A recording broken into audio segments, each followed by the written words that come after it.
নতুন মন্ত্রিসভার সদস্যদের শপথ পড়াবেন রাষ্ট্রপতি। শপথ গ্রহণ মঙ্গলবার বঙ্গভবনে নয়, নতুন মন্ত্রিসভার শপথ হবে সংসদ ভবনের দক্ষিণ প্লাজায়।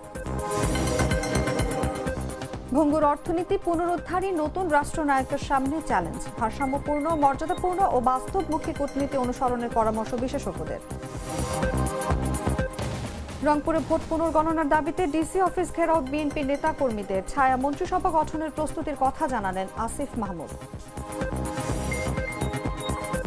সমঝোতে পৌঁছাতে আগ্রহী, খামেনির সঙ্গে মুখোমুখি সংলাপে বসতে রাজি ট্রাম্প। নাইজেরিয়ায় বন্দুকধারীদের হামলা, বহু মানুষের প্রাণহানি।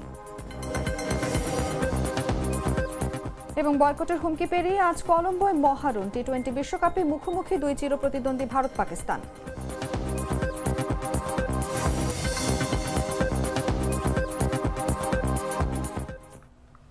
এতক্ষণ শুনছিলেন সংবাদ শিরোনাম। দর্শক, আমন্ত্রণ দুপুর 3টার সংবাদে। সঙ্গে আছি আমি অনুভা বিশ্বাস। মশলা বদলে ফেলেছি, এবার আপনিও বদলে ফেলুন। একবার প্রাণ গুঁড়া মশলা ব্যবহার করেই দেখুন। চলে যাচ্ছে বিস্তারিত খবরে। নির্বাচন পরবর্তী রাজনৈতিক প্রক্রিয়া এগিয়ে চলছে দ্রুত গতিতে। সংবিধান অনুযায়ী রাষ্ট্রপতির মাধ্যমে নতুন মন্ত্রিসভার সদস্যদের শপথের প্রস্তুতি প্রায় শেষ পর্যায়ে। সচিবালয়ে জানানো হয়েছে, আগামী 17 ফেব্রুয়ারি অনুষ্ঠিত হতে যাচ্ছে বহুল প্রতীক্ষিত শপথ অনুষ্ঠান, যেখানে উপস্থিত থাকবেন দেশি বিদেশি গুরুত্বপূর্ণ অতিথিরা। বিস্তারিত জাগো ডেস্ক রিপোর্টে। নতুন মন্ত্রিসভার সদস্যদের শপথ সংবিধান অনুযায়ী রাষ্ট্রপতি পড়াবেন বলে জানিয়েছেন মন্ত্রিপরিষদ সচিব শেখ আব্দুর রশিদ। শনিবার সচিবালয়ে সাংবাদিকদের সঙ্গে আলাপকালে তিনি কথা জানান। রাষ্ট্রপতি হিসেবে দায়িত্বে রয়েছেন আওয়ামী লীগ আমলে নিয়োগ পাওয়া মোহাম্মদ শাহাবুদ্দিন। সচিব এ সময় জানান, শপথ অনুষ্ঠানের জন্য মন্ত্রিপরিষদ বিভাগ প্রস্তুতি সম্পূর্ণ করেছে। অনুষ্ঠানে প্রায় 1000 অতিথিকে দাওয়াত দেয়া হবে, যার মধ্যে থাকবে দেশি বিদেশি উচ্চপদস্থ অতিথিরা। মন্ত্রিপরিষদ সচিব বলেন, মন্ত্রিসভার সদস্য সংখ্যা নির্ধারণ প্রধানমন্ত্রীর ইচ্ছার ওপর নির্ভর করবে। তিনি কতজনকে মন্ত্রী হিসেবে রাখতে চান সেটাই মূল বিষয়। শপথ গ্রহণের সুনির্দিষ্ট তারিখ এখনও চূড়ান্ত নয়, এটি নির্দেশনা অনুযায়ী নির্ধারিত হবে। জাতীয় সংসদে 297টি আসনে নির্বাচিত সদস্যরা আগামী 15, 16 এবং 17 ফেব্রুয়ারির মধ্যে শপথ গ্রহণ করবেন। শপথ গ্রহণের পর প্রতিটি দল তাদের সংসদ নেতা নির্বাচিত করবেন। সংখ্যাগরিষ্ঠ দলের নেতা রাষ্ট্রপতিকে জানানোর পর তিনি প্রধানমন্ত্রী হিসেবে নিয়োগ পাবেন। মন্ত্রিপরিষদ সচিব আশা প্রকাশ করেন, নতুন মন্ত্রিসভার শপথ গ্রহণ আগামী 3 থেকে 4 দিনের মধ্যে সম্পন্ন হবে। প্রস্তুতি ও সুনির্দিষ্ট পরিকল্পনার সঙ্গে দেশের রাজনৈতিক নেতৃত্বের শপথ গ্রহণে শিগগিরই নতুন মন্ত্রিসভার কার্যক্রম শুরু হবে, যা দেশের প্রশাসনিক ও নীতি নির্ধারণী কর্মকাণ্ডকে এগিয়ে নিয়ে যাবে। নিউজ ডেস্ক, জাগো নিউজ। আগামী মঙ্গলবার শপথ নেবেন নবনির্বাচিত সংসদ সদস্যরা। তবে বঙ্গভবনে নয়, প্রথমবারের মতো নতুন মন্ত্রিসভার সদস্যদের শপথ হবে জাতীয় সংসদ ভবনের দক্ষিণ প্লাজায়। মঙ্গলবার বিকেল 4টায় রাষ্ট্রপতি মোহাম্মদ শাহাবুদ্দিন শপথ পড়াবেন। এর আগে ওই দিন সকালে নতুন নির্বাচিত সংসদ সদস্যদের শপথ পড়াবেন প্রধান নির্বাচন কমিশনার। মন্ত্রিপরিষদ বিভাগ ও সংসদ সচিবালয় সূত্রে এই তথ্য জানা গেছে। সেই অনুযায়ী প্রস্তুতি চলছে বলে জানিয়েছেন সংশ্লিষ্ট কর্মকর্তারা। এর আগে বৃহস্পতিবার ত্রয়োদশ জাতীয় সংসদ নির্বাচনের ভোট গ্রহণ করা হয়। একই সঙ্গে গণভোটও হয়। বাংলাদেশ জাতীয়তাবাদী দল বিএনপি 2/3 বেশি আসনে জয়ী হয়ে সরকার গঠন করতে যাচ্ছে। 300 আসনের বাংলাদেশ জাতীয় সংসদে এককভাবে সরকার গঠন করতে কমপক্ষে 151 আসন প্রয়োজন। 2 শতাধিক আসন পাওয়ায় বিএনপি নিরঙ্কুশ সংখ্যাগরিষ্ঠতা অর্জন করেছে।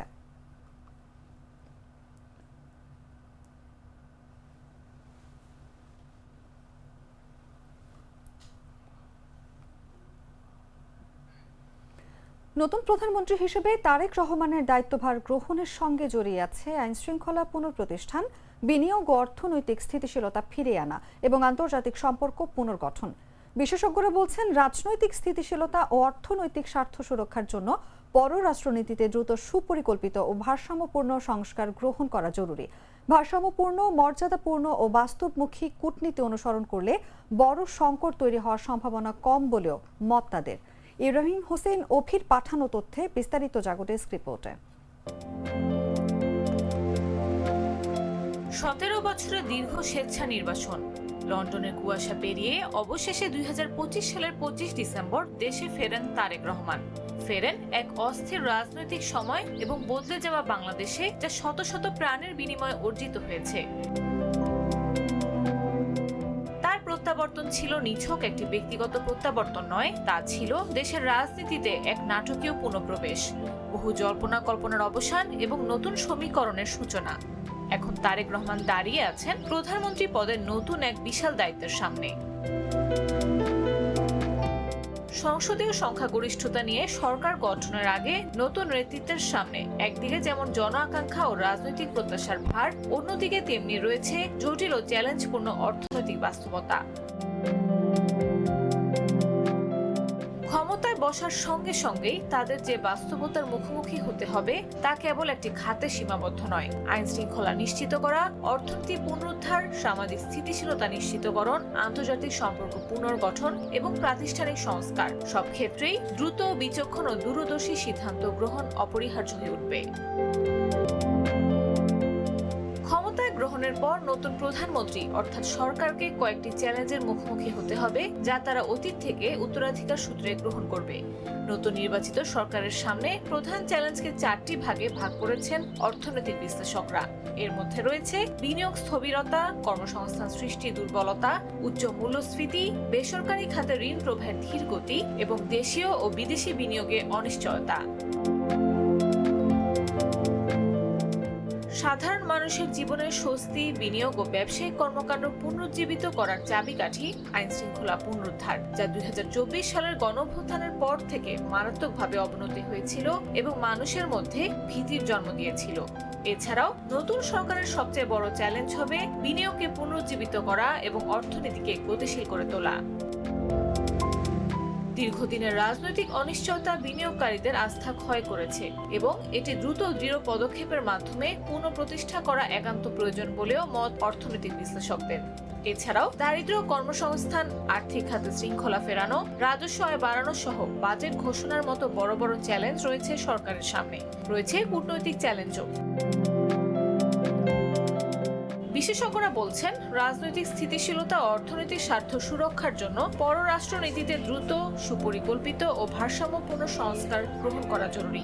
ভারসাম্যপূর্ণ, মর্যাদাপূর্ণ ও বাস্তবমুখী কূটনীতি অনুসরণ করলে বড় সংকট তৈরি হওয়ার সম্ভাবনা কম বলেও মত তাদের। দর্শক, এই বিষয় নিয়ে আলোচনার জন্য আমাদের সঙ্গে আজ স্টুডিওতে উপস্থিত আছেন জাগো নিউজের চিফ রিপোর্টার ইব্রাহিম হোসেন অভি। অভি ভাই, আপনাকে আমন্ত্রণ আমাদের আজকের আলোচনায়। ধন্যবাদ। আপনার কাছে প্রথমেই জানতে চাইবো যে ভঙ্গুর অর্থনীতি কেন তারেক রহমানের সামনে সবথেকে বড় চ্যালেঞ্জ? বাংলাদেশের গত বেশ কিছু বছরের 1 দশকেরও বেশি সময় ধরে যে শাসন ব্যবস্থাটা চলছিল, সেই শাসন ব্যবস্থাটা আসলে মানুষের কল্যাণ কতটা নিশ্চিত করতে পেরেছে বা সেই শাসন ব্যবস্থা নিয়েই মানুষের মধ্যে একটা বড় ধরনের অস্থিরতা এবং বৈষম্য তৈরি হয়েছিল। তার ফলে সেই বৈষম্য থেকে বেরিয়ে এসে একটা এবং তার বিরুদ্ধে প্রতিরোধ গড়তে যেই আসলে গণ অভ্যুত্থানটা ঘটে। তো গণ অভ্যুত্থান ঘটার ফলে যেটা হলো যে তৎকালীন সরকারের পতন হলো এবং তারপরে হলো একটা অন্তর্বর্তীকালীন সরকার গঠিত হলো। তো অন্তর্বর্তীকালীন সরকার গঠিত হওয়ার ফলে তারাও কিন্তু উত্তরাধিকার সূত্রে একটা অর্থনৈতিক একটা অবস্থা পেয়েছে। তো সেইখানে যদি আপনি দেখেন, সেখানে বড় একটা চ্যালেঞ্জ ছিল যে আমাদের যে ব্যাংকিং খাত, এটা একেবারে বাজে অবস্থায় ফেলে গেছে। তারা লক্ষ লক্ষ কোটি টাকা হলো পাচার হয়েছে এবং বিভিন্ন কোম্পানি তার রাজনৈতিক ছত্রছায়াকে ব্যবহার করে তারা বিভিন্ন ধরনের শেল কোম্পানির নামে তারা এরোন করেছে। ফলে যেটা হয়েছে যে সামগ্রিক যে আর্থিক খাত, সেটা একটা ভঙ্গুর তো দূরের কথা, সেটা আসলে সব ধরনের যে সাপোর্ট দিতে হয় অর্থনীতিতে, সেখানে একটা বড় বাধার তৈরি করছে। তো ফলে এরপরে যখন নতুন অন্তর্বর্তীকালীন সরকার গঠন হয়, তারপরে তারা আসলে বেসিক্যালি অর্থনীতিকে চাঙ্গা করার যেই ধরনের উদ্যোগ নেওয়ার কথা, সেই উদ্যোগ কতটা নিতে পারছে এটা প্রশ্ন সাপেক্ষ একটা বিষয়। তার চেয়ে বরং তারা যেটা করছে যে যাতে ব্লিডিং থামানো যায় সেই কাজটা তারা করেছে। বাংলাদেশ ব্যাংকের পক্ষ থেকে তারা এক ধরনের অর্থ পাচার বন্ধ করেছে, কিছু কিছু জায়গায় যাতে আরও না নিয়ে যেতে পারে সেটা বন্ধ করছে এবং একটা নতুন শঙ্কা এবং মানুষের ভিতরে এক ধরনের অনিশ্চয়তা দেখা দেয় যে রাজনৈতিক পট পরিবর্তন, কিছুদিন সরকার ছিল না, তারপরে একটা নির্বাচিত সরকার ছিল, এই সব কিছুর ফলে যেটা দেখা গেছে যে মানুষ ব্যবসা বাণিজ্যের ক্ষেত্রে যে নতুন বিনিয়োগ করবে, সেই বিনিয়োগে তারা আসলে দেশি কিংবা বিদেশি কোনো ধরনের বিনিয়োগকারীরা আস্থা পায়নি। অন্যদিকে আমাদের কাছ থেকে যারা ইম্পোর্ট করে, আমাদের যে ট্রেড পার্টনার্স আছে গ্লোবালি, তারা যেটা করেছে, তারাও আসলে পরিস্থিতি অবজার্ভ করতে যে এটাকে এক ধরনের স্থবিরতার মধ্যে ফেলে দিয়েছে এবং তারা অন হোল্ড রেখেছে বিভিন্ন ব্যবসায়িক ডিল বা পণ্য নেওয়া। ফলে এইটা সামগ্রিক অর্থনীতি, যেটাকে ম্যাক্রো ইকোনমিক স্ট্যাবিলিটি বলা হয়, সেইটাকে আসলে নষ্ট করে দিয়েছে। এটার একটা মাল্টিপল ইফেক্ট পড়েছে আমাদের অর্থনীতিতে, যার কারণে কর্মসংস্থান বলেন, বিনিয়োগ বলেন, রপ্তানি বলেন, নতুন এর বাইরে যেটা এক্সিস্টিং ব্যবসা, যেটাকে আসলে আমরা এক্সপানশন বলি, সেটাও হয় না। এর ফলে একদম টোটাল কার্যক্রমে একটা স্থবিরতা দেখা দিয়েছে। এখন এই সামগ্রিক বিষয়গুলো আসলে অর্থনৈতিক যে স্বস্তি বা অর্থনীতিতে যে একটা স্বাভাবিক অবস্থা বিরাজ করার কথা, সেইটা করেনি। গত 17 মাস অন্তর্বর্তীকালীন সরকার দেশ চালিয়েছেন, তারা চেষ্টা করেছেন তাদের সাধ্যমতো, কিন্তু মানুষের কনফিডেন্স যেটা ঘাটতি বা যেটা ক্ষয় হয়েছে, সেইটা পুনঃপ্রতিষ্ঠিত হয় না। ফলে এই নতুন যে নির্বাচনটা হলো, নির্বাচনের পরে এসে যারা ক্ষমতাটা নিচ্ছেন, তারা কোন প্রেক্ষাপটে নিচ্ছে দেখেন। আমরা যদি বলি, এখন আমাদের নির্বাচনের ফলাফল সবার কাছে প্রকাশিত এবং গেজেট আকারে প্রকাশিত, সেই অনুযায়ী 2/3 বেশি সংখ্যাগরিষ্ঠতা পেয়েছে বিএনপি। তো এই প্রেক্ষাপটটা যদি আমি একটু বলি, সেখানে বলতে গেলে দেখবেন আপনি 17 বছর স্বেচ্ছা নির্বাসন যদি বলেন, সে জীবন কাটিয়ে তিনি আসলে দেশে ফিরলেন।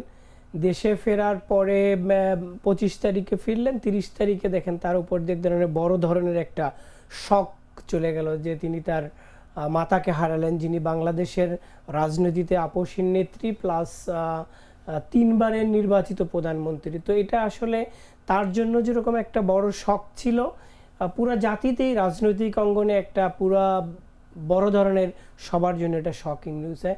এই শকিং অবস্থায় তিনি যেখানে একটা স্বপ্ন নিয়ে দেশে ফিরেছিলেন, যে উদ্ভূত পরিস্থিতিতে একটা স্বৈরতান্ত্রিক ব্যবস্থা বা এক নায়ক শাসন ব্যবস্থার পরিবর্তনের ফলে যে নতুন করে দেশ গঠনে তিনি মনোনিবেশ করবেন দল গুছিয়ে, কিন্তু সেখানে সেই শকটা কিন্তু তার জন্য একটা বাধা হয়ে দাঁড়াইলো। সেই বাধাটার থেকে উত্তরণ ঘটার যখন শুরু হবে, তখনই সেই শকটাকে আসলে তিনি কিভাবে অ্যাবজর্ব করবেন, সেটা একটা বিষয় ছিল। যাই হোক, সেই শকটাকে কাটিয়ে কিন্তু আসলে দল গুছিয়ে কিছুটা যতটুকু সময় পেয়েছেন, তার ভিতরে তার নেতৃত্বে নির্বাচন হলো এবং সে সংখ্যাগরিষ্ঠতার ভিত্তিতেই, আপনি জানেন যে কাল মঙ্গলবারে মন্ত্রিসভা গঠন হচ্ছে, সেখানে শপথ নেবেন এবং স্বভাবত আমাদের দেশের নিয়ম অনুযায়ী তিনি প্রধানমন্ত্রী হচ্ছেন। তো তিনি কিন্তু উত্তরাধিকারী সূত্রেই একটা ভঙ্গুর অর্থনীতি পাচ্ছেন, যেটা আমরা দেখলাম যে এক তো অতীতের 15 বছরের শাসন ব্যবস্থার অপশাসন, অর্থনীতিতে লুটপাট, বিভিন্ন ধরনের অর্থ পাচার, দলীয়ভাবে বিবেচনা করে বিভিন্ন ধরনের সুযোগ সুবিধা প্রদানের ফলে, তো সেইটা তার জন্য সবচাইতে বড় চ্যালেঞ্জিং হয়ে দাঁড়িয়েছে। এখন এই চ্যালেঞ্জগুলো কোথায় কোথায় রয়েছে, সেই চ্যালেঞ্জগুলো কিভাবে কাটিয়ে উঠবেন, এখানে একটা বিষয় কিন্তু না। অর্থনীতিতে ধরেন আপনি কর্মসংস্থান, বিনিয়োগ, রপ্তানি, সাধারণ মানুষের নিরাপত্তা নিশ্চিত করা, তারপরে আইন শৃঙ্খলা পরিস্থিতির উপরে একটা নিয়ন্ত্রণ আনা, আমাদের বৈদেশিক বন্ধু যারা আছেন, আমাদের যে গ্লোবাল ট্রেড পার্টনার্স রয়েছেন, তাদের সাথে একটা সুসম্পর্ক বা যেই সম্পর্কটা কিছুদিনের জন্য হলে স্থমিত ছিল, সেইটাকে পুনরুদ্ধার করাই কিন্তু তার জন্য সবচেয়ে বড় চ্যালেঞ্জ হবে। একদমই তাই। এবং এই যে যেমনটি বলছিলেন যে তার সামনে আসলে অনেক চ্যালেঞ্জ, আইন শৃঙ্খলা পুনঃপ্রতিষ্ঠান, বিনিয়োগ পুনরুজ্জীবিত এবং অর্থনৈতিক স্থিতিশীলতা নিশ্চিত করার জন্য আসলে নতুন সরকার কোন কোন ধরনের পদক্ষেপ নিতে পারে এবং এগুলোর সম্ভাব্য প্রভাব আসলে কি হতে পারে? আমি যদি বলি যে এই চ্যালেঞ্জগুলো আছে, তার মধ্যে প্রথম যে চ্যালেঞ্জটা ধরেন, মানুষের একটা নিরাপত্তাহীনতা সবার ভিতরে কাজ করছে। সেটা হচ্ছে ব্যবসায়ী বলেন বা সাধারণ মানুষ বলেন, সব শ্রেণীর মানুষের মধ্যে এক ধরনের নিরাপত্তাহীনতা, রাস্তায় বেরোনো বলেন, ঘরে অবস্থান বলেন, ব্যবসায়িক কার্যক্রম পরিচালনা, তো প্রথম যে কাজটা আসলে এই সরকারকে ক্ষমতায় বসার পরেই করতে হবে সেটা হলো আইন শৃঙ্খলা বাহিনীকে সুগঠিত দ্রুত সময়ের মধ্যে করে একটা মেসেজ থ্রো করা পাবলিকের কাছে, ব্যবসায়ীদের কাছে, যে আমরা আমাদের এই কার্যক্রমগুলো নিয়েছি, আমরা এখন নির্বিঘ্নে আপনার রাস্তায় চলতে পারবেন, বাড়িতে থাকতে পারবেন, ব্যবসায়িক কাঠামো কার্যক্রম সব ঠিকঠাকভাবে চালাতে পারবেন। এটা তো গেল নিরাপত্তার আসপেক্টে। তারপরে যদি ব্যবসায়ের কথা বলেন, আমি কিছুগুলো কি ইন্ডিকেটরের কথা উল্লেখ করতে পারি।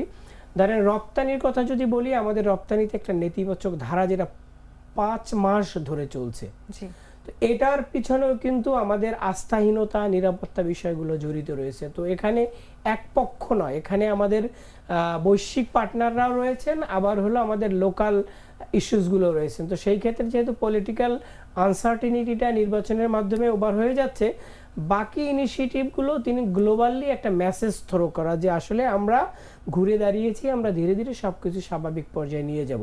সো আমাদের এই রপ্তানির বাজারগুলোতে যারা বড় বড় পার্টনার আছেন তাদেরকে যোগাযোগ করা, তাদের সাথে ডেকে কথা বলা, মন্ত্রী যারা হবেন, ইসেলফ তারেক রহমান নিজে প্রধানমন্ত্রী হয়ে বিভিন্ন রাষ্ট্রপ্রধানদের সাথে, বিভিন্ন প্রধানমন্ত্রীর সাথে কথা বলতে পারেন, তাদেরকে একটা আশ্বস্ত করতে পারেন যে আপনারা ব্যবসা শুরু করেন। সেকেন্ড যে অ্যাসপেক্টটা বলবো, যে আপনি আমাদের ব্যাংকিং সেক্টর, যেটা আমি শুরুতেই বলেছিলাম যে আমাদের একটা ভঙ্গুর এবং একটা ক্ষয়িষ্ণু ব্যাংকিং সেক্টর পেয়েছি, যেখানে প্রায় 6.5 লাখ কোটি টাকা হয়েছে আপনার ডিফল্ট লোন। এবং এই ডিফল্ট লোনের যারা গৃহীতা, তারা বড় একটা সংখ্যক বিদায়ী যে সরকারটা, যারা পতিত সরকার, তাদের অনেক মতাদর্শের ব্যবসায়ী, অনেক রাজনীতিবিদের সাথে জড়িত। এবং এই ব্যাংকিং শৃঙ্খলা না ফিরাতে পারলে আপনি অর্থনীতিকে সামগ্রিকভাবে স্থিতিশীলতা আনতে পারবেন না। এখন এই ব্যাংকিং সেক্টরটাকে কিভাবে আপনি সঠিক ধারায় ফিরিয়ে আনবেন, সেজন্য আপনাকে পলিসি মেজার্স নিতে হবে, সঠিক জায়গায় সঠিক লোকগুলোকে আপনাকে প্রতিস্থাপিত করতে হবে। কারণ টোটাল ঋণের 36% উপরে হয়েছে ডিফল্ট।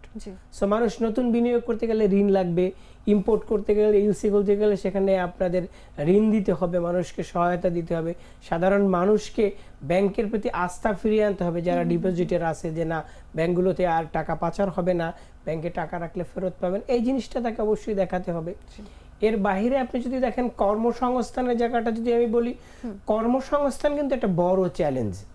যেই কর্মসংস্থান অর্থাৎ দারিদ্র্যের হার আমাদের ছিল 18% বেশি, সেইটা আপনার প্রায় 27-28% মতো চলে আসছে 25 সালের একটা সার্ভে, পিপিএসসি সার্ভে অনুযায়ী, যেখানে চরম দারিদ্র্য ছিল 5% একটু বেশি, সেটা 9% উপরে উঠে গেছে। তার মানে কি, আপনি সমাজটাকে যদি একটা সুশৃঙ্খল রূপ দিতে চান, বা সমাজের থেকে অপরাধ বা সবকিছু দূর করতে চান, একটা স্থিতিশীলতা আনতে চান, মানুষকে কর্মে নিয়োজিত করতে হবে।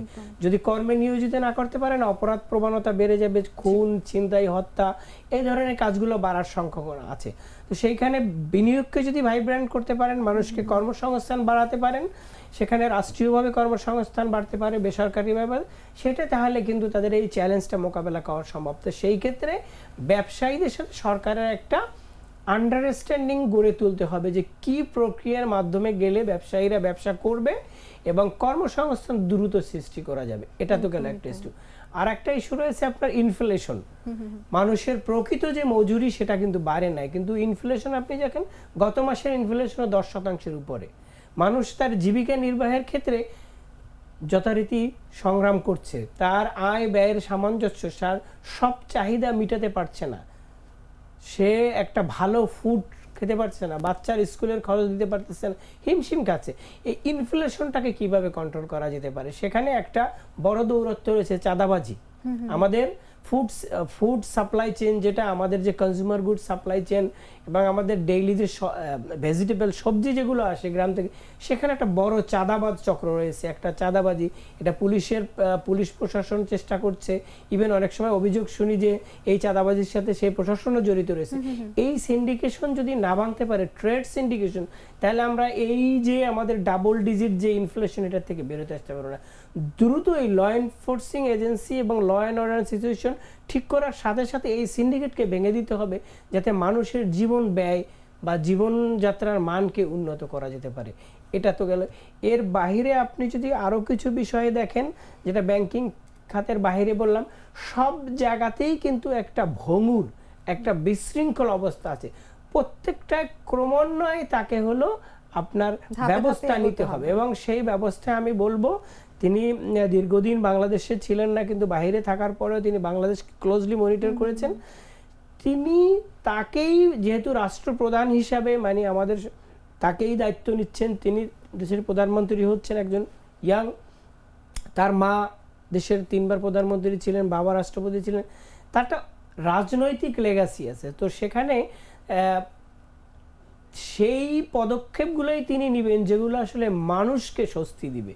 এই মানুষকে স্বস্তি দেওয়ার জায়গাগুলো যদি না দিতে পারে তাহলে সামাজিক সৌহার্দ্য এবং সামাজিক যে স্থিতিশীলতা এটা আনা খুবই কঠিন হবে। তো এই চ্যালেঞ্জগুলো ইমিডিয়েটলি মোকাবিলা করতে হবে এবং এখানে খুব শক্ত হাতে এবং সুপরিকল্পিত পদক্ষেপ নিতে হবে।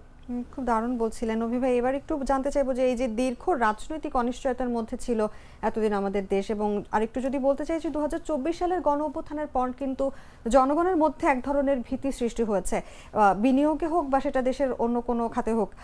এই যে দেশের অর্থনীতি ও সামাজিক স্থিতিশীলতাকে তো প্রভাবিত করেছে এই ধরনের ভীতি বা রাজনৈতিক অনিশ্চয়তা। সরকার কি আসলেই আস্থা ফেরাতে পারবে? না, আস্থা তো অবশ্যই ফিরাতে পারবে কিনা সেই প্রশ্নের আগে সরকারকে ফিরাতে হবে। তিনি জনগণের ম্যান্ডেট নিয়ে ক্ষমতায় আসছেন, জনগণ তাকে ভোট দিয়েছে, ল্যান্ডস্লাইড ভিক্টরি বলা হচ্ছে তাকে। 300 আসনের ভিতরে 2/3 বেশি আসন পেয়েছে। তো জনগণ যাকে ভোট দিয়েছে, জনগণ যাকে দেশ চালার দায়িত্ব দিছে, সে পারবে কিনা এই প্রশ্ন করার আগে আমি প্রশ্ন করব তাকে এটা করতে হবে। যদি তিনি না করতে পারেন তাহলে তো তাকে মানুষ ভালোবাসবে না, তাকে মানুষ ক্ষমতায় দেখতে চাবে না। আসলে ভরসার জায়গাটা ভরটা থাকবে না এবং মানুষ তাকে ক্ষমতায় দেখতেও চাবে না। মানুষের চাওয়াটা কি? সিম্পল চাওয়া প্রথমেই আপনি যদি চিন্তা করেন, সে নিরাপদে হাঁটবে, তার চাকরি থাকবে, তার প্রতিদিনের যে দৈনন্দিন প্রয়োজন সেগুলো মেটানোর জন্য ব্যবস্থা থাকবে এবং সে তার যে জায়গাগুলো আছে সেই জায়গাগুলোতে সে সঠিকভাবে প্রত্যেকটা ক্ষেত্রে স্টেপ বাই স্টেপ পদক্ষেপ নেবেন। এই পদক্ষেপগুলো যদি সে নিতে পারে তাহলে কেন? আর এটা এমন কোনো জিনিস না বা কোনো রকেট সায়েন্স না যে এটা সম্ভব না। আপনি যদি সিন্ডিকেট ভেঙে দেন পণ্যের দাম কমে আসবে। আপনি যদি বিনিয়োগের যে বাধাগুলো দূর করে দেন তাহলে বিনিয়োগ বাড়বে, বিনিয়োগ বাড়লে তো কর্মসংস্থান বাড়বে। তো কর্মসংস্থান বাড়লে তো মানুষ, বেকার মানুষের মধ্যেই তো হলো আর সমস্যা থাকে। সে যখন কোনো কাজ থাকে না তখন সে অকাজ করে, তখন তার মাথায় খারাপ চিন্তা আসে। কর্মে নিয়োজিত থাকলে সেই লোকটা তো কখনো অপরাধ করবে না। সেই জায়গায় চিন্তা করতে হবে। আর একটা জিনিস রয়ে গেছে যেটা লং টার্মেও নয়, অল্প সময়ের মধ্যে সেটাতেও মনোনিবেশ করতে হবে। আমি যে জিনিসটা বলতে চাচ্ছি যে 26 সালের মধ্যে আমরা কিন্তু আমাদের এলডিসি গ্রাজুয়েশন হবে। তো সেই এলডিসি গ্রাজুয়েশন কিন্তু আমাদের রপ্তানির ক্ষেত্রে একটা বড় প্রভাব রাখতে পারে। সেটা হলো যে আমরা ট্যারিফ যেটা এখন duty free market access enjoy করি বিভিন্ন মার্কেটসে, সেই জায়গায় আমাদের একটা বড় প্রভাব হবে যেটা আমাদের রপ্তানিতে প্রভাব ফেলতে পারে। আর রপ্তানিতে প্রভাব ফেলা মানে আমাদের কর্মসংস্থানে প্রভাব ফেলা।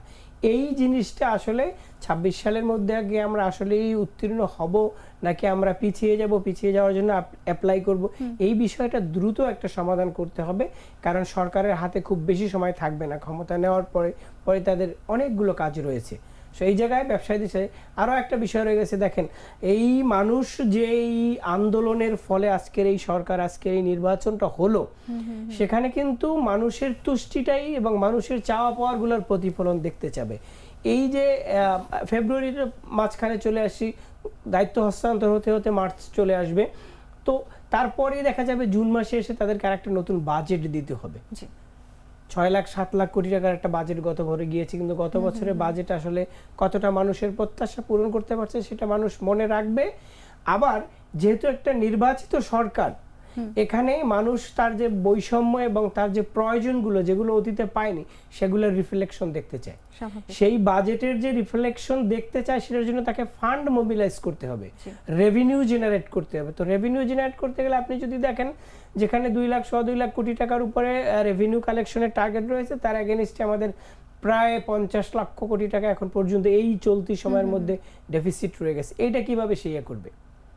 তো ডিজিটাইজেশন ইন্ট্রোডিউস করতে হবে, যেই সংস্কারগুলো আনছে সেটা আনতে হবে, ব্যবসাকে গতি দিতে হবে। ব্যবসা যত বাড়বে আমার রেভিনিউ তত বাড়বে।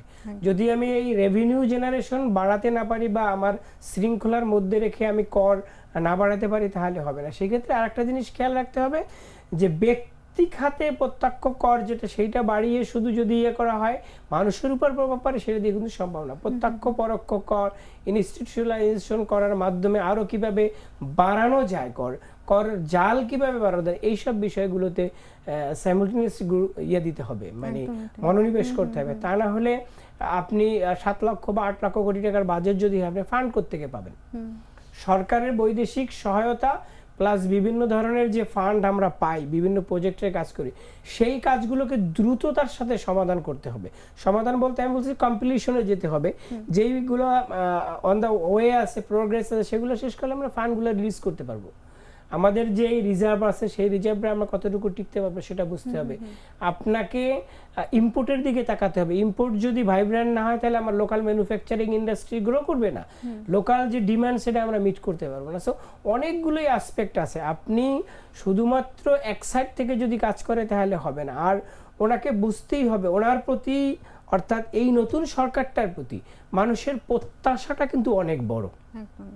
কারণ একটা অভ্যুত্থান এবং একটা অপ্রত্যাশিত শাসন যেটা মানুষের কল্যাণ নিশ্চিত করতে পারে না, সেটার মধ্য দিয়ে যখন একটা পরিবর্তন আসছে, স্বাভাবিকভাবেই কিন্তু তারেক রহমান বলেন বা নতুন সরকার বলেন, তার প্রতি কিন্তু একটা প্রত্যাশা তৈরি হয়েছে। সেই প্রত্যাশার জায়গায় যদি ঘাটতি হয় তাহলে কিন্তু পাবলিক যে পারসেপশন, পাবলিকের যে আস্থা, সেটা তিনি হারাতে পারেন। সেই জন্য প্রত্যেকটা জায়গায় নতুন মন্ত্রী পরিষদের জায়গায় নতুন লোক নিয়োগ দিয়ে এই সমস্যাগুলো দ্রুত সমাধানের জন্য অবশ্যই তাকে পদক্ষেপ নিতে হবে।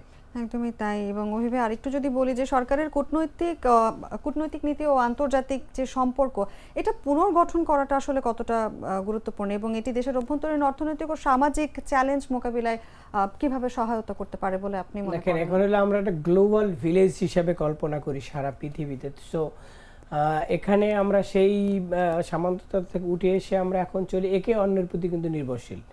আমি একটা জিনিস, আমার ম্যান পাওয়ার আছে, আমি সো এটাকে দিয়ে আমি একটা পণ্য তৈরি করতে পারি, কিন্তু এটা যে ইনগ্রিডিয়েন্ট বা র মেটেরিয়ালস থাকে সেটা কিন্তু আমার কাছে নেই। তার মানে কি আমি তার অন্য একজনের উপরে নির্ভরশীল। আবার অন্য একটা দেশ, উন্নত দেশ, তারা নিজেদের লোক নাই, তারা আমাদের কাছ থেকে পণ্যটা তৈরি করে নিচ্ছেন। আমরা কিন্তু পরস্পরের সাথে কানেক্টেড, ইন্টারকানেক্টেড। তো পররাষ্ট্রনীতিটা আসলে কি? পররাষ্ট্রনীতি হলো আপনার সাথে আমার ট্রেড রিলেশনটা কি হবে, আমার পলিটিক্যাল রিলেশনটা কি হবে, রিজিওনাল আসপেক্টে আমরা কিভাবে একত্রে থাকতে পারি, প্রতিবেশী দেশের সাথে আমরা কিভাবে আমাদের সম্পর্ক মেনটেন করতে পারি, সেখানে আমি কিভাবে লাভবান হতে পারি, এই জিনিসগুলো। তো অতীতে যেটা হয়েছে যে আমাদের পররাষ্ট্রনীতির ক্ষেত্রে কিছুটা স্থবিরতা বা কিছুটা বায়াসনেস পরিলক্ষিত হয়েছে। হয়তো কোনো একটা ব্লকের সাথে ভালো সম্পর্ক, আবার কোনো একটা দেশের সাথে ভালো সম্পর্ক, এটার ফলে আমরা যেটা হয়েছে কিছু কিছু ক্ষেত্রে সাফার করেছি আমরা। ধরেন আমরা ইন্ডিয়া বলেন বা কোনো একটা স্পেসিফিক দেশ বলেন, সেখান থেকে আমরা একটা পণ্য আনতাম, সেখানে আমাদের কিছু নমনীয় নীতির কারণে তাদের কাছে আমরা অনেক সময় সংকটে পড়ে যেতাম, অথবা বেশি ট্যাক্স দিতে হয়েছে, অথবা সাপ্লাই চেইন ব্যাহত হয়েছে। তো সেই ক্ষেত্রে আমি বলবো যে পররাষ্ট্রনীতিটা এমনভাবে সাজাতে হবে যাতে আমাদের যেই জায়গাগুলোতে সমস্যা আছে, আমাদের ফান্ড দরকার আছে এখন, যেহেতু আমরা গত 2 বছর আসলে ওইভাবে অর্থনৈতিক কার্যক্রম ভালো ছিল না, আমাদের প্রচুর পরিমাণে টাকা বিদেশে পাচার হয়ে চলে গেছে। সো আমরা ফান্ড বাড়ানোর জন্য, ফান্ড ফ্লো যেটা ফরেন ফান্ড, সেটা বাড়ানোর জন্য আসলে কোন দেশগুলোর সাথে বাণিজ্যিক চুক্তি বা কোন দেশগুলোর থেকে আমরা বেশি বিদেশি বিনিয়োগ পেতে পারি সেটা চিন্তা করতে হবে। কারা আমাদেরকে স্বল্প সুদে, আমাদের যদি ঋণ প্রয়োজন হয় ঋণ দেবে, সেখানে বাড়তে হবে। কিন্তু সেই ক্ষেত্রে আমাদেরকে আমি বলবো যে অবশ্যই একটা জিনিস মাথায় রাখতে হবে যে পররাষ্ট্রনীতির ক্ষেত্রে দেশের স্বার্থকে বিসর্জন দেওয়া যাবে না। কারণ এখানে আমরা যদি পলিটিক্যালি ভাবে কারো পরামর্শে চলতে চাই বা কারো প্রেসক্রিপশন নিয়ে চলতে চাই, that would not be a good decision for আস।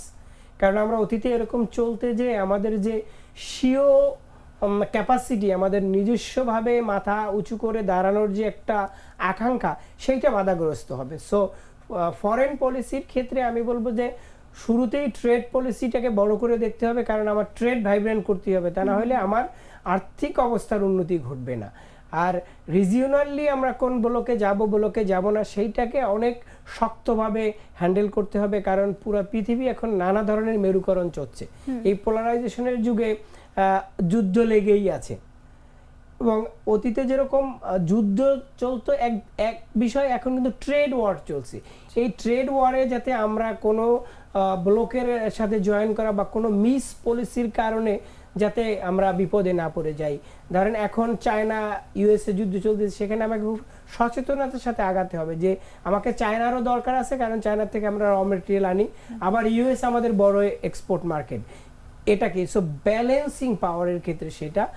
আর যেটা হবে যে জাতীয় নিরাপত্তার একটা ব্যাপার থাকে, যেটা আসলে নেইবারিং কান্ট্রির ক্ষেত্রে বেশি সতর্ক থাকতে হয়, যাতে আমরা অন্য কোনো দেশের জন্য হুমকি না হই বা আমাদের ভিতরে ইন্টারনাল কোনো কাজ যাতে অন্যদের জন্য ক্ষতির কারণ হয়ে না দাঁড়ায়। সিমিলারলি আমাদের পার্শ্ববর্তী যে দেশগুলো আছে তারা যাতে আমাদের জাতীয় নিরাপত্তার কোনো ইস্যুকে হস্তক্ষেপ না করে বা আমাদের ইন্টারনাল বিষয়গুলোতে তারা নাক না গলায়, সেই বিষয়টা অবশ্যই খেয়াল রাখতে হবে। কারণ আমরা অতীতে দেখেছি যে ক্ষমতার ভারসাম্য, ক্ষমতায় টিকে থাকা বা কোনো কিছুর কারণে কোনো বিশেষ শক্তির সাথে হয়তো হাত মিলানো, এই যে একটা কালচার এতগুলো বছর পরে এসেও আমরা কেন নিজেদের মতো করে ভাবতে পারছি না, এটা কিন্তু খুবই গুরুত্বপূর্ণ বিষয়। সো ওভারঅল যদি বলি, একটা সুসংহত বাণিজ্যিক নীতি এবং নতুন পলিটিক্যাল কালচার যে দেশের ভিতরে একটা স্থিতিশীলতা বজায় করবে, সামাজিক স্থিতিশীলতা বলবো, কেউ কারো প্রতি বৈরভাব প্রকাশ না করা, পোস্ট ইলেকশন কোনো ভায়োলেন্স নতুন করে অস্থিরতা না তৈরি করা। কারণ এর অতীতে আমরা দেখছি পোস্ট ইলেকশন ভায়োলেন্সের কারণে আমাদের ট্রেড ডিসরাপশন হতো, কিন্তু এবারই আমরা যেটা দেখতে পাচ্ছি যে ওই ধরনের বড় ঘটনা ঘটেনি, একটা সুষ্ঠু নির্বাচন পেয়েছি। সবকিছু মিলিয়ে আসলে তারেক রহমানের সামনে একটা বড় চ্যালেঞ্জিং সময়ে তিনি দেশে পা রাখছেন। যেই সময়ে পা রাখছেন সেই সময়টা আসলে একটা ভিন্ন ধরনের সময়, এবং তাকে একটা জিনিস মাথায় রাখতে হবে যে এই পরিবর্তনটা কেন এসেছিল, সেই পরিবর্তনের যে চাওয়া, পরিবর্তন উদ্ভূত যে পরিস্থিতি, সেটাকে মাথায় রেখে যদি পলিসি থাকেন, সমস্যা থাকবে, তার সমাধানও থাকবে, কিন্তু কত সুচারু এবং সুন্দরভাবে আপনি সেটাকে সমাধান করতে পারবেন সেটাই দেখার বিষয়। এবং আমি আবারও বলতে চাই যে এইটা তার জন্য ওভারকাম করা সম্ভব হবে কি হবে না সেটা না, তাকে এটা ওভারকাম করতে হবে। ওভারকাম না করতে পারলে আমাদের গণতান্ত্রিক ধারায় উত্তরণের যে সুযোগ এবং যেই ট্রেনে আমরা উঠতে চাচ্ছি সেটা যদি আবারও মিস হয়, তাহলে জাতি হিসেবে আমরা আবারও পিছিয়ে পড়বো এবং আমরা কখনোই ভবিষ্যতে উন্নত দেশের স্বপ্ন দেখা সেটা আমাদের কাছে দুরূহ হয়ে যাবে। একদমই তাই। ভাই খুব দারুণ বললেন। আপনাকে ভাই অসংখ্য ধন্যবাদ আজ আমাদের সঙ্গে আলোচনায় যুক্ত থাকার জন্য। ধন্যবাদ দর্শককেও। দর্শক, কথা বলছিলাম জাগো নিউজের চিফ রিপোর্টার ইব্রাহিম হোসেন অভির সঙ্গে। এবার চলে যাচ্ছি অন্যান্য খবরে। বিএনপি চেয়ারম্যান তারেক রহমান আজ সন্ধ্যায় জামায়াত ইসলামীর আমির ডাক্তার শফিকুর রহমান এবং জাতীয় নাগরিক পার্টির আহ্বায়ক নাহিদ ইসলামের বাসভবনে যাওয়ার পরিকল্পনা করেছেন। রোববার সন্ধ্যা 7টায় জামায়াত আমির ও রাত 8টায় নাহিদ ইসলামের বাসায় যাবেন তিনি। এর আগে শনিবার রাজধানীর একটি হোটেলে আয়োজিত নির্বাচন পরবর্তী সংবাদ সম্মেলনে জাতীয় ঐক্য ও সহযোগিতার উপর বিশেষ গুরুত্ব আরোপ করেন তারেক রহমান। এছাড়াও বিএনপি সরকার গঠনের পর অবশ্যই দক্ষিণ এশিয়া আঞ্চলিক সহযোগিতা সংস্থাকে পুনরুজ্জীবিত করার চেষ্টা করা হবে বলে জানান তারেক রহমান। সংবাদ সম্মেলনে তিনি বলেন, বাংলাদেশের সঙ্গে প্রতিবেশী রাষ্ট্রের সম্পর্কের ক্ষেত্রে দেশ এবং দেশের মানুষের স্বার্থ সবার আগে দেখা হবে। শেখ হাসিনাকে দেশে ফেরাতে বিএনপি সরকার আইনি পথে হাঁটবে বলেও জানিয়েছেন তিনি।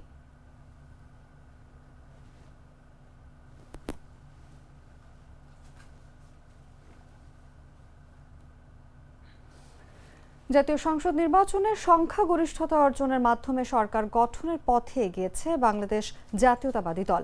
একই সঙ্গে গণভোটে হ্যাঁ ভোটের বিজয়ে কার্যকর হতে যাচ্ছে জুলাই জাতীয় সনদের প্রস্তাবিত সংস্কারগুলো। প্রধানমন্ত্রী ও দলীয় প্রধান পৃথক রাখার বিধান সামনে আসায় নতুন করে আলোচনায় নেতৃত্বের প্রশ্ন। এমন প্রেক্ষাপটে সরকার গঠন, সাংবিধানিক পরিবর্তন এবং ভবিষ্যৎ রাজনৈতিক কাঠামো নিয়ে শুরু হয়েছে ব্যাপক জল্পনা কল্পনা। বিস্তারিত জাগো ডেস্ক রিপোর্টে। জাতীয় সংসদ নির্বাচনে সংখ্যাগরিষ্ঠতা পেয়েছে জাতীয়তাবাদী দল বিএনপি। পাশাপাশি গণভোটে হ্যাঁ বিজয়ী হয়েছে। জুলাই সনদ অনুযায়ী প্রধানমন্ত্রী ও দলীয় প্রধান একজন হতে পারবেন না। তাই প্রশ্ন উঠছে, কে হবেন বিএনপির প্রধান এবং কে হবেন দেশের প্রধানমন্ত্রী।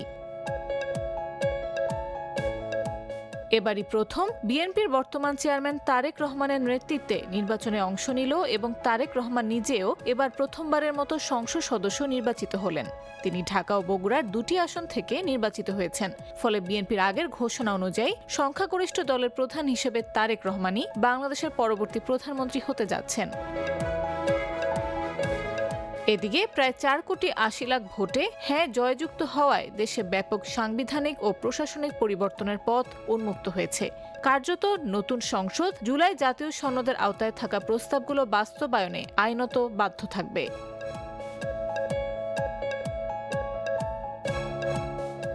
হ্যাঁ বিজয়ী হওয়ায় সংসদ গঠনের সঙ্গে সঙ্গে 180 দিনের মধ্যে জুলাই জাতীয় সনদ বাস্তবায়নের বাধ্যবাধকতা তৈরি হয়েছে। জুলাই সনদ অনুযায়ী প্রধানমন্ত্রী ও দলীয় প্রধান একজন হতে পারবেন না। এক ব্যক্তি 2 মেয়াদের বেশি প্রধানমন্ত্রী থাকতে পারবেন না। তাই আলোচনায় এখন কি হবে বিএনপির সিদ্ধান্ত, যদিও এই বিষয়ে এখনো কোনো দলীয় সিদ্ধান্ত জানায়নি বিএনপি। এছাড়াও গণভোটের রায় অনুযায়ী ভবিষ্যতে সংসদ হবে 2 কক্ষের। নির্বাচিত 300 এবং মনোনীত নারী 100 সদস্যের বাইরে উচ্চকক্ষ ভোটের সংখ্যানুপাতে আরও 100 সদস্য মনোনয়ন দেয়া হবে। উচ্চকক্ষ সংবিধান সংশোধন সহ গুরুত্বপূর্ণ ইস্যুতে মতামত দেবেন। সংবিধান সংশোধন করতে নিম্নকক্ষের 2/3 এবং উচ্চকক্ষের সংখ্যাগরিষ্ঠ সদস্যের সমর্থন লাগবে। সব সাধারণ নির্বাচনের আগে একটি নিরপেক্ষ নির্দলীয় তত্ত্বাবধায়ক সরকার ব্যবস্থা পুনর্বহালের প্রস্তাবনাটি এই সংস্কারের অন্যতম প্রধান অংশ। এই সংসদকে জুলাই সনদের আলোকে সেটি বাস্তবায়ন করতে হবে।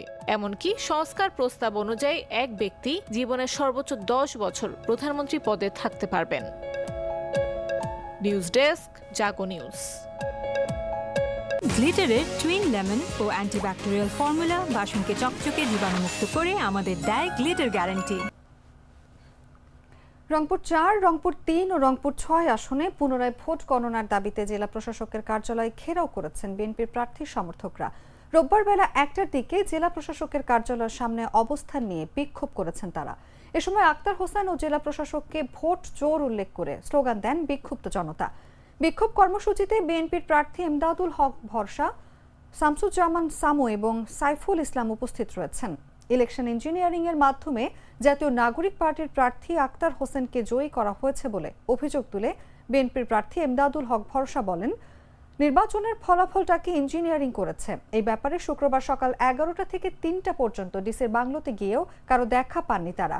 এর আগে শনিবার কাউনিয়া উপজেলার মিরবাগ এলাকায় সড়ক অবরোধ করে বিক্ষোভ করেন এমদাদুল হক ভরসার সমর্থকরা।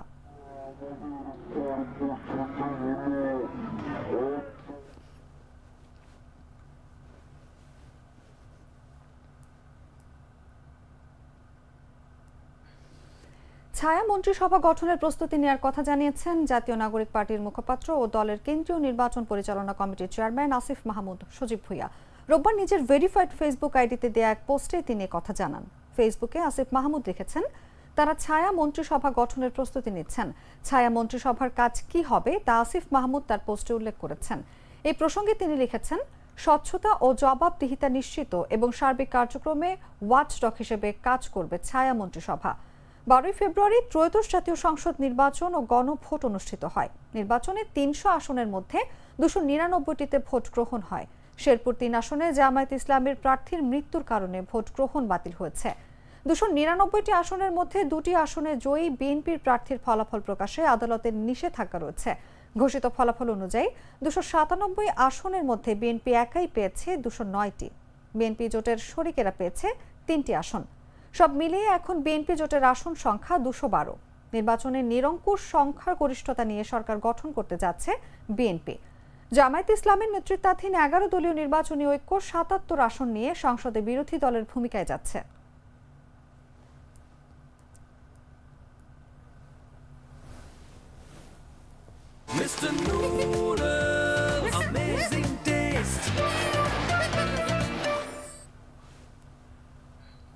জানাবো আন্তর্জাতিক সংবাদ।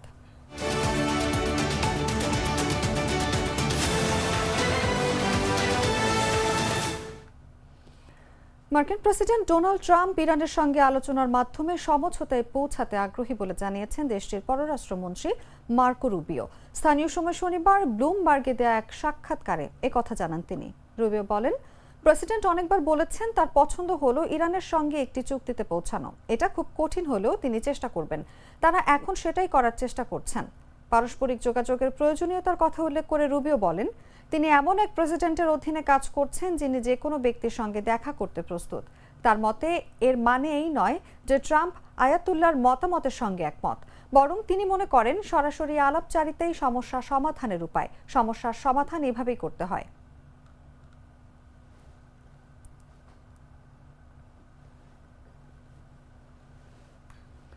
নাইজেরিয়ার উত্তর পশ্চিমাঞ্চলের 3টি গ্রামে মোটরসাইকেল আরোহী বন্দুকধারীদের হামলায় বহু মানুষ প্রাণ হারিয়েছে।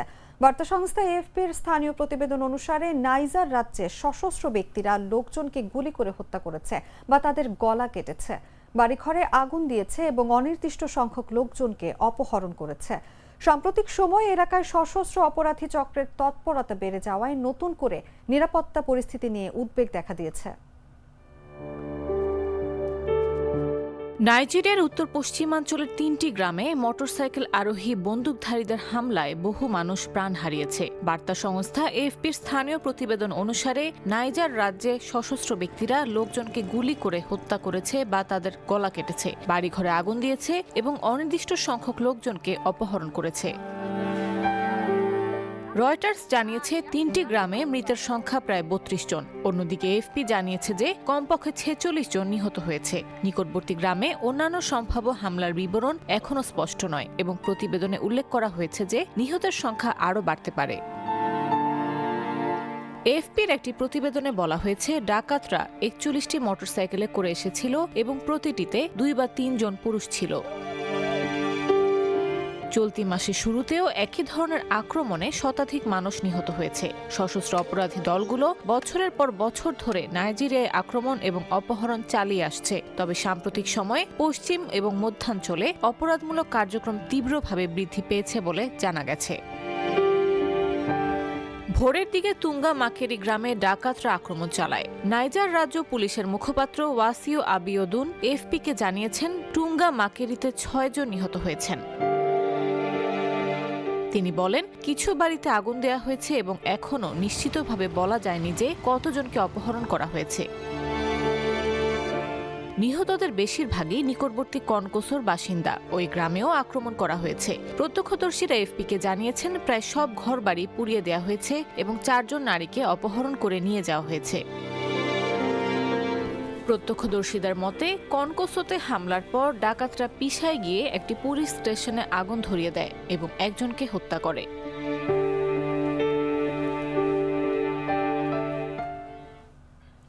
সংবাদ শেষ করব খেলার খবর জানিয়ে।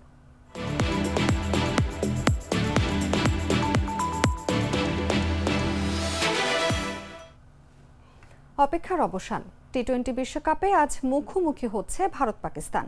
রোববার শ্রীলঙ্কার কলম্বোয় হবে ম্যাচটি। এই ম্যাচে যারা জিতবে তারাই সুপার 8-এ উঠে যাবে।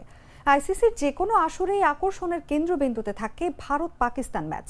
তবে এবার সেই ম্যাচ নিয়ে কম জল খোলা হয়নি। টি-20 বিশ্বকাপ থেকে বাংলাদেশকে বাদ দেওয়ার ঘটনার প্রতিবাদ জানিয়ে ম্যাচটি বয়কটের সিদ্ধান্ত নেয় পাকিস্তান। পরে 3 শর্তে ম্যাচটি খেলতে রাজি হয় পিসিবি।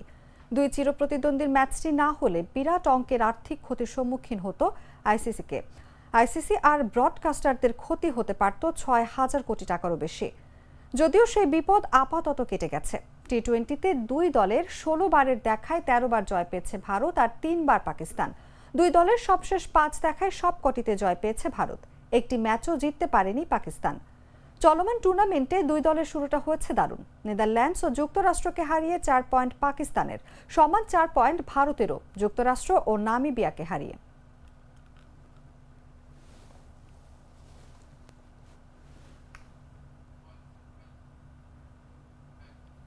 সংবাদ শেষ করার আগে শিরোনামগুলো জানিয়ে দিচ্ছি আরও একবার। নতুন মন্ত্রিসভার সদস্যদের শপথ পড়াবেন রাষ্ট্রপতি। শপথ গ্রহণ মঙ্গলবার বঙ্গভবনে নয়, নতুন মন্ত্রিসভার শপথ হবে সংসদ ভবনের দক্ষিণ প্লাজায়। ভঙ্গুর অর্থনীতি পুনরুদ্ধারই নতুন রাষ্ট্রনায়কের সামনে চ্যালেঞ্জ। ভারসাম্যপূর্ণ, মর্যাদাপূর্ণ ও বাস্তবমুখী কূটনীতি অনুসরণের পরামর্শ বিশেষজ্ঞদের। রংপুরে ভোট পুনর্গণনার দাবিতে ডিসি অফিস ঘেরাও বিএনপি নেতাকর্মীদের। ছায়া মন্ত্রিসভা গঠনের প্রস্তুতির কথা জানালেন আসিফ মাহমুদ।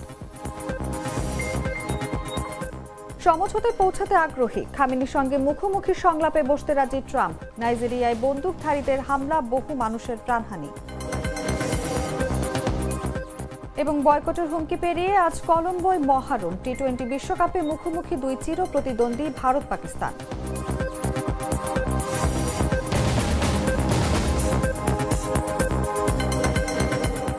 দর্শক, এই ছিল এখনকার মতো। এরপর বিকেল 5টায় দেখবেন দেশজুড়ে সংবাদ। প্রতি মুহূর্তে সর্বশেষ খবর জানতে ভিজিট করুন jagonews24.com। ফলো করুন আমাদের ভেরিফাইড ফেসবুক পেজ এবং সাবস্ক্রাইব করুন জাগো নিউজের ইউটিউব চ্যানেল। ধন্যবাদ সবাইকে।